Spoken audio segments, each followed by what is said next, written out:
Cyber criminal రోజు రోజుకి ఎంత అప్డేట్ అవ్వడం, నా ఫోన్ కొని తర్వాత ఇదే తొలిసారి.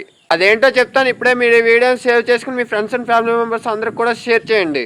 అదేంటంటే ఇప్పుడు సోషల్ మీడియాలో కొన్ని యాప్స్ వచ్చాయి, మీకు నిద్ర పట్టడం లేదా అని అంటారు. అదేంటంటే అబ్బాయిల తాలూకా వీక్నెస్ని వాళ్ళు క్యాష్ చేసుకుంటున్నారు. కొత్తగా కొన్ని యాప్ల్లో రోజుకి రూపాయి కడితే మీరు ఎంతైనా మాట్లాడుకోవచ్చు అనేసి అనుకుంటారు. చాలా తప్పు అదే.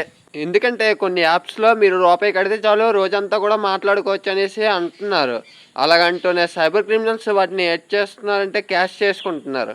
అది ఎలా అంటే వాళ్ళు పర్టికులర్గా కొంతమంది అమ్మాయిల్ని సెలెక్ట్ చేసుకొని వాళ్ళతోనే మీకు ఫోన్ చేసి మాట్లాడిస్తున్నారు. వాళ్ళు ఏం చేస్తున్నారంటే సైబర్ క్రిమినల్స్ ఏంటి చెప్తే అదే అమ్మాయిలు కూడా చేస్తారు.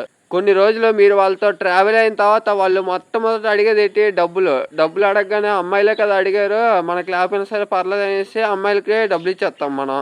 ఆ డబ్బులు అడిగింది అమ్మాయి కాదు, ఆ అమ్మాయి ముసుగులో ఉన్న సైబర్ క్రిమినల్. అది అందరూ కూడా అర్థం చేసుకోండి. ఇలాంటి యాప్స్ని ఎవరు కూడా నమ్మకండి. ఇప్పటికైనా సరే అలాంటి యాప్స్ని వైకౌట్ చేయండి. నా సబ్స్క్రైబర్లో ఇద్దరు, ఒక బ్రదర్ ఏమో ఇన్ఫీల్డ్ గురించి చెప్పమన్నారు. అంటే ఇన్ఫీల్డ్ హిస్టరీ, అది ఎప్పుడు పుట్టింది, ఎలాగ అభివృద్ధి చెందింది అని. ఇంకో బ్రదర్ ఏమో వర్క్ ఫ్రమ్ హోమ్ జాబ్ గురించి అడిగారు. అది నెక్స్ట్ వీడియోలో వస్తే అందరూ కూడా లైక్, షేర్ అండ్ సబ్స్క్రైబ్ చేసుకుని నాకు మంచి సపోర్ట్ని ఇస్తారని కోరుకుంటూ మీ యూత్ ఫార్ములా 136.